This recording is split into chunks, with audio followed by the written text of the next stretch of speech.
What is popping? Here I am, Raj. About to holler at y'all. Hope everybody's doing well.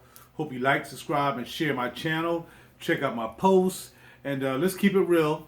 There's no arguments around here. All I do is I express my views, you express your views, and I hope that I get most of my views, if not all my views, from my faith in the heavenly.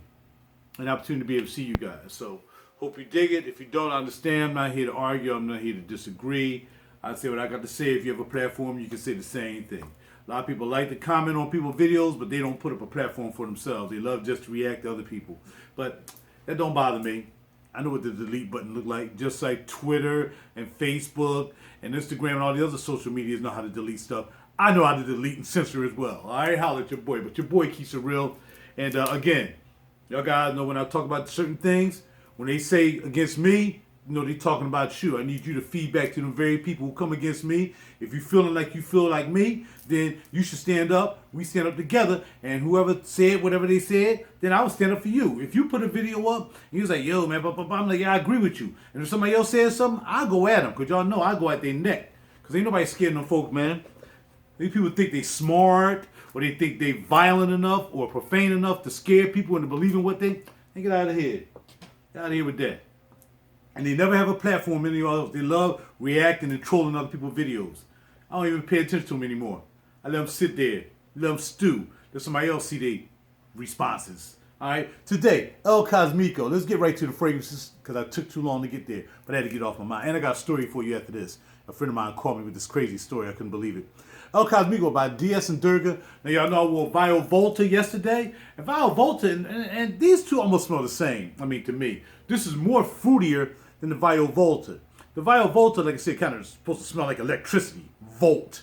Vio Volt. Supposed to smell like electricity, and it did. When I first smelled, I'm like, man, that smells like some electrical wires. That's what it smelled like, Vio Volta. So they nailed that, and that was before I even knew about the juice. I just picked it up. I was at RealZ store, perfumes, colognes in Lancaster.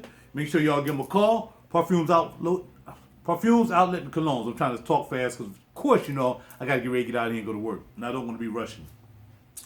And I want to get this other story out. Okay, got you. So, my man, RealZ store in Lancaster, perfumes outlet and colognes. Check him out. He has the DS and Durga line. He got a lot of things that Barney's has. So, if you like me and shop at Barney's a lot, he has probably about a third of the inventory that Barney's used to join. So maybe you can, you know, check them out. Holla at your boy. All right, so anyway, El Cosmico, fruity, crazy. Again, another one that kind of reminds me of Mojave Ghost. Just like Vio Volta did, but in a different way. Vio Volta had a different dry down. It dried down to like a wood thing, like a wood cardamom. Like a wood cardamom to me. It went way down, but when it finished, it smelled like it smelled in the beginning. It went through a transition, then it came back. That was kind of crazy. It's like, here I am, this is how I smell right now. And then it went through everything else, and then it came back and like, okay, we're going to try something else. Bam. And then it said, okay, now I'm coming back to where I came from. He returned home. Holla at your boy. All right? El Cosmico, haven't worn in a while. Let's make sure we get enough on our hand. Bada bing. Okay. All right. My job called me for overtime for if I want to work Thanksgiving. She was like, oh, we picking for the holiday. I'm like, what holiday? You don't know what holiday is? Absolutely not. What holiday? Thanksgiving? Oh, I don't even celebrate it. I'm thankful every morning. I don't need a doggone day to do that. Get out of here with that. El Cosmico, 50 doggone sprays. We popping off. So a friend of mine called me and said, look, Raj, I need you to kind of listen to me. I'm like, all right, cool. He was like, yo, I grew up in this house. His mom, I think his mom and dad passed. In fact, yeah, I think his mom and dad passed. He lives in the crib, and when his mom and dad passed, there was no will or anything left for the house. You know what I mean? So what happened was, he said he didn't want to move back in the house because the house was like, they had a lot of repairs to be done, and he knew that he could not repair, man. I ain't know anybody, he didn't know anybody that could possibly get it done without taking a lot of money out of his pocket, and he really wanted to be in the house anyway. He'd rather probably just, you know, let his nephews or a niece keep the house around. Maybe that's a place they can move into later. Blah, blah, blah. But his sister decided to move back into the house. She had a house, or has a house, I think he said, up in another part of the city. So she said, well, I'll move into the house. So he said she moved into the house with the kids and whatever and did the thing.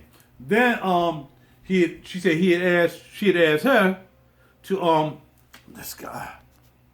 People interrupting me while she had asked him. No, he had said no. She had asked him about fixing the house up and need some money from time to time. So I'm like, all right. He was like, okay. If you need something done, I'll try to help out. He'll try to help out half and half and get it done, right? All right, cool. Then one day, something else had to be done. He was like, well, look, why don't I just turn the house over to you? So you, because he made too much money, and, hey, they'll give you opportunity to probably get the loan because you don't make as much money. You could probably get a housing loan. The house is free. It's already free and paid for. There's no taxes on it. He said he's helping pay the taxes too. So, bam, there you go. Here's the crib. So he was thinking that, okay, turn the house over so she can get the work done. Not to the point that she would actually steal the house from him. So what had happened was she came out of nowhere and said, well, I want to sell the house.